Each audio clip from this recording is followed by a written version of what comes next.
host, Karis, and we are joined today by Alonzo Morgan Zo, the Jerk from Jerk Nation. Welcome.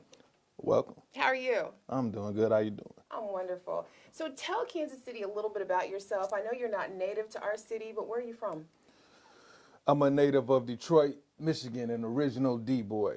I'm come from the lineage of the hip-hop shop where Eminem was bred from, the late Big Proof, D12, Trick, all the greats of Detroit. I'm from that lineage. Okay, how did you happen to come to Kansas City? God is the best response I can give you. I honestly couldn't tell you. One day I looked up and I was in Kansas City, and I've been here ever since. How do you, and I'm going to kind of start kind of at base level here. What do you see in terms of the music scene in Kansas City? How does it differ from what you're accustomed to in Detroit?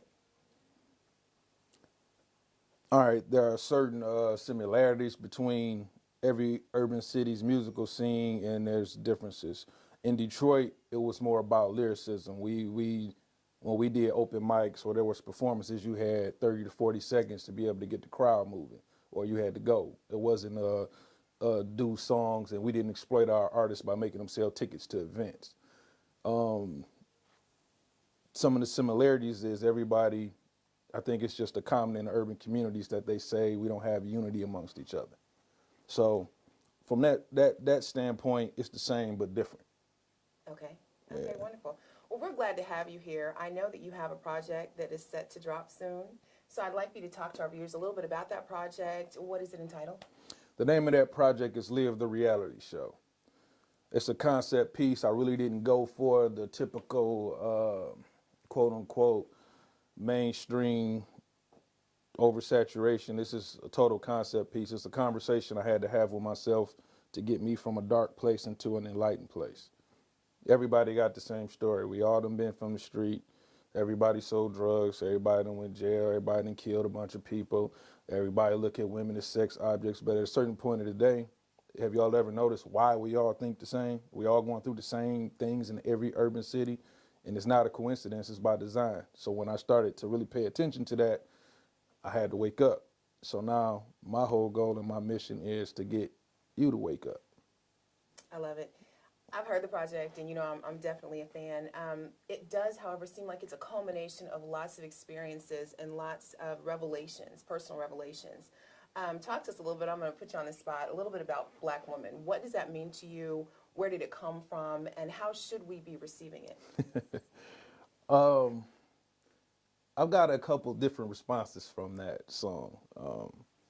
And some say I sound angry on it. And I was a little angry on it because I respect the experience of the Black woman differently. And the responsibility of the Black woman is different than any other race of woman on the earth because we gods. So being able to create another God is a huge responsibility. We actually learn how to love you from what you teach us when we're born. We learn how to respect you from what you teach us to respect you. So if you grow up in a situation where the only thing that you telling me is, I don't need no man around, what I'm gonna grow up and treat you like? You know what I'm saying? So I don't put all the responsibility on the woman. It's 50-50, but y'all got a big weight, and it's not an easy job being a Black woman. I look at the way they represent us on TV through the mass media. I look at the way I see some young sisters walking around and some of the things come out their mouth. It's a difference between a girl and a boy. So it's like at this point, when you get older, you have children, how can you substantiate having a daughter and not teach her that she's a God? How can you have sons out here and not teach them to respect who gave them life? So that song came from a place of pure love and frustration. Yeah, I am talking to you, and I am holding up the mirror, and I am telling you the truth, but I only say it with love. How can we ever get past the problem if we don't acknowledge it?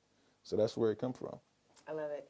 Now, switching gears a little bit, almost in direct contrast, talk to us about Willie Lynch. What does that mean to you? I know that I've watched people listen to it, and I've seen the reaction, and I'm kind of curious as to what you see and what you really want us to get from that particular piece. Willie Lynch is a song that, well, I understand like some of the dialect that's in the letter didn't come into a quote-unquote existence until the 60s. So a lot of people doubt the validity of the letter. Can we go back to make sure that our viewers understand what the letter is? Just, speak to those few who may not understand where that came from. Okay, the Willie Lynch letter is from a prominent slave owner, and he came to teach Americans how to break slaves. So the letter speaks from a standpoint on how to mentally and socially control them for generations to come. It's actually a very brilliant plan. It's a very brilliant plan because it worked. Now, going back to what I was saying about some people doubting the validity of the letter, it really don't make a difference because the plan seems to have worked. It makes sense when you look at the way we behave and what's outlined in the letter. And they talk about breaking the black families up through they attack the black woman. If you look at what happened in Ferguson when they shot this boy and left him laying there for 4.5 hours, baking in the sun, no other cop cars, nobody came to get this baby up or even covering him, that sends a message. Now in the Willie Lynch letter, they outline where they would get the woman and her children and make them watch as they tied the black man, the picture of strength in your home. They took him, tied a rope to each one of his legs to a horse and smacked him, and they ripped him apart, made her watch that. So she became real defensive of her man. She began to really step forward and be the forefront for the black man and pushed him to the back like he couldn't defend himself because that's what she was taught. And so that role reversal put a real weird dynamic in our families, which carries on today. So I was actually just sitting there and I heard the beat and I vibed out and I was reading the letter and I was thinking about it. And I said, the problem I think is language barriers. The language in the letter doesn't necessarily translate to today's times. So I had to make it so that you could see what he meant in the letter versus the actions we do today. So the song is written from that perspective. The chorus on the song is read directly out of the letter, and the verses show an actual physical account of what it means when he's saying what he was saying in the letter. But, you know. It's a very powerful piece. So, kudos to you for that. What do we have to look forward to for people that haven't heard this particular project? What do you want them to get from the overall message, the entirety of the message? I want them to gauge the human experience for being human. You're not no different than nobody else. You will be surprised what's going on in people's houses. They're going through the same things you're going through. They got the same dreams and aspirations you do. I've never met a human being in my life that woke up and said, I don't want to be shit. Never. Right. I don't know if we can cuss on here, but that's just like my passion. I don't know no other way to say that, but I've never saw that. So by the time a person gets to the point where they defeated enough inside to where they feel like that's who they are, you got to really look at, well, how did you get here? How did humans allow you to get this way? You know what I'm saying? So it's just all about that human experience for me. You should be able to listen to this piece. I got a song on there called Fiend where I talk about the marijuana use that we use in our community. It's not the same marijuana that they were smoking back in the day. All these different hybrids, this kush, you don't know what's in it. Now they smoking wax, they telling you it's something. Have you ever thought that it's the reason why all of a sudden after all these years they want everybody to be cloudy and diluted? I hear all the medical uses, okay, I got it, but you still high. And when you tripping off in space high, what's going on Earth? Just think about that. What's going on when you high? You really don't know. And then you come down from being high like, what did I miss? You miss life. You miss that moment. And that's what you need to gauge. So this whole piece is just about the human experience, a real, raw, mirror-held-up depiction of the human experience. And it's a powerful sentiment to be fully engaged and to really be present in whatever your experience is. I want to kind of use that as a segue to talk a little bit about the Fatherhood Initiative. I know that you are passionate about being a father, about the role that you play as a father, and about teaching and guiding other men in terms of patterning and what they need to do to present themselves as worthy fathers. Can you just speak to our viewers a little bit about that? Okay. Well, my Fatherhood Initiative is simple. It's just about, and it's sad that in the black community we got to call being a father an initiative. Right. You know what I'm saying? That in itself is mind-blowing to me, but it's about being men, getting back to being an actual role model, not with that talk. We talk too much. It's about really being who you say you are, being comfortable in that skin, really owning it. If I look my son in the face and tell him you a God, you number one, and he don't see me be number one at nothing. I mean, not even in my house, I'm not even respected as the number one. How he believe anything I'm saying? If I sit and I tell my kids to believe in Santa Claus and the Easter Bunny and the Tooth Fairy, all these things that I know not real, I'm intentionally lying to my child to put forth a fantasy that was never even meant for them to know. How am I really teaching him to be that number one, that guy, because I'm teaching you to believe things that aren't true.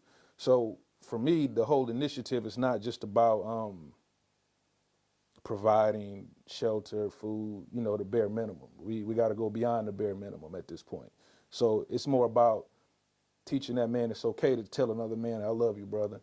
You know what I'm saying? I make sure to tell my sons 3 to 4 times a day, I love you, just for the fact that that alone is a huge change in cycle from what we used to doing and what we used to dealing with each other when we see each other.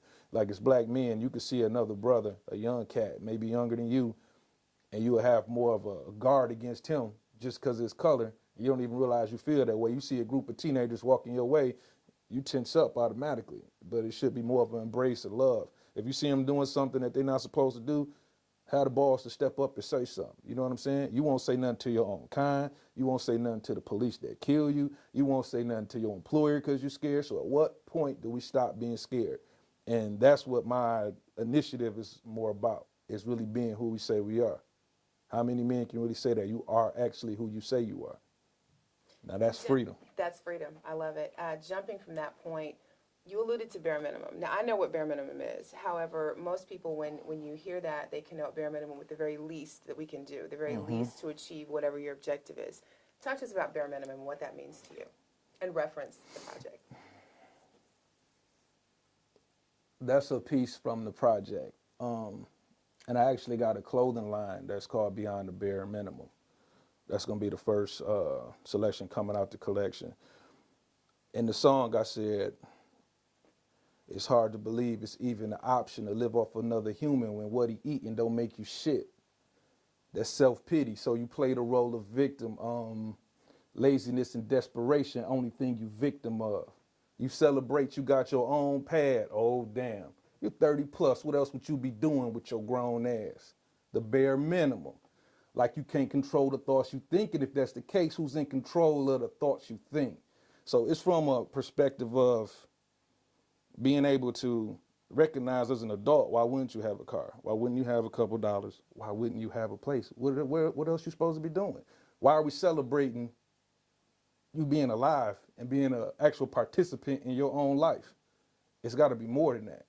If you died tomorrow, will we supposed to go in your eulogy to celebrate your life and just talk about, well, he had a house, he had a car, he was able to go to the club? I mean, it don't mean nothing. So we got to go beyond the bare minimum. That's just somebody told me I'm talking about a matter of standards, and I don't think what I'm saying is a matter of standards. I don't know no adult who shouldn't be responsible for themselves. Right. You know what I'm saying? How can we get in a relationship and work on repairing our relationships and our families if we celebrating the bare minimum? You know what I'm saying? You're not doing your kid a favor by providing them shelter, transportation, or any money. That's what you should be doing. If you're not going to do it, whose responsibility is it? You grown as hell. It's like at a certain point we got to embrace that. Right. Yeah. So would you call this project, to some degree, a call to action for people to really be motivated to move forward, to do something beyond what they do currently? Yes and no. Okay. This is the mirror part.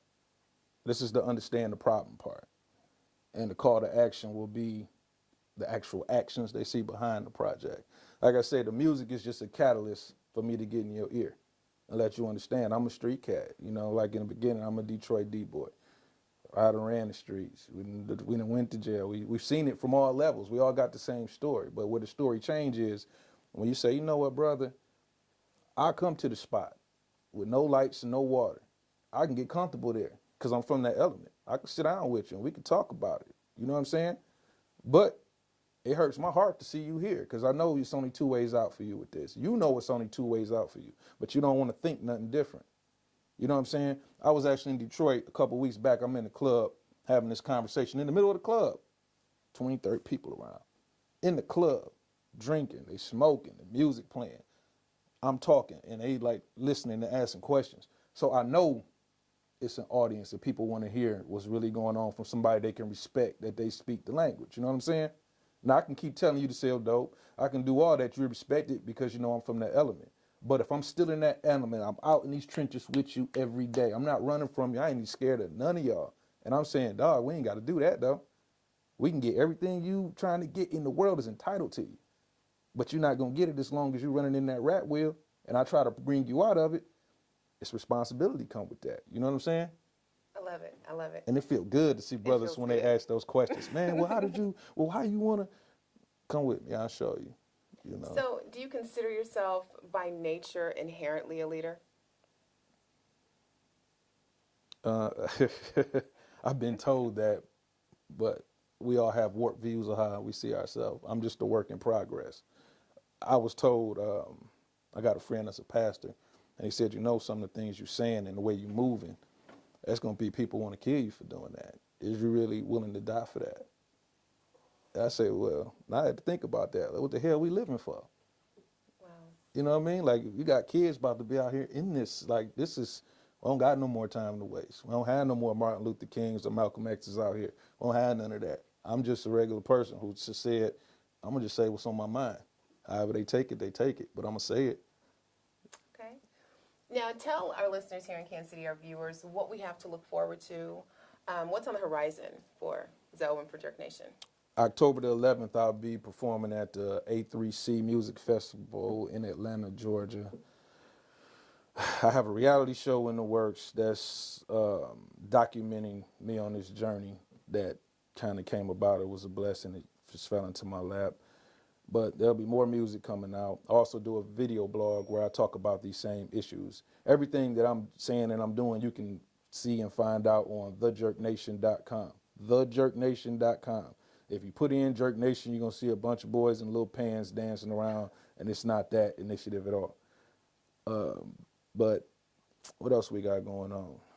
I got a movie script in the other day. They're doing a Black Panther movie and wanted me to do something in it. So I got to see if it fit my schedule and if I really agree with the direction the movie going in. Because I don't take on no project that I can't connect with. Right. And then I'm going to start releasing projects probably every 3 months and just saturate it. And it's all going to be in the same direction. I'm not getting out your ear with it. And we're just going to continue to grow the brand. Well, you are consistent and definitely an asset to Kansas City. We're happy to have you here. I want to thank you for joining me here on What's Up Kansas City. Please remember, it is thejerknation.com. Check him out. He's amazing. Again, thank you. And until next time, I'm Karis. I'm a.k.a. Bikini Pro Cat Williams, and when I'm not working out in the gym, I'm searching the web on Cascade Media and What's Up Kansas City. So make sure you check them out.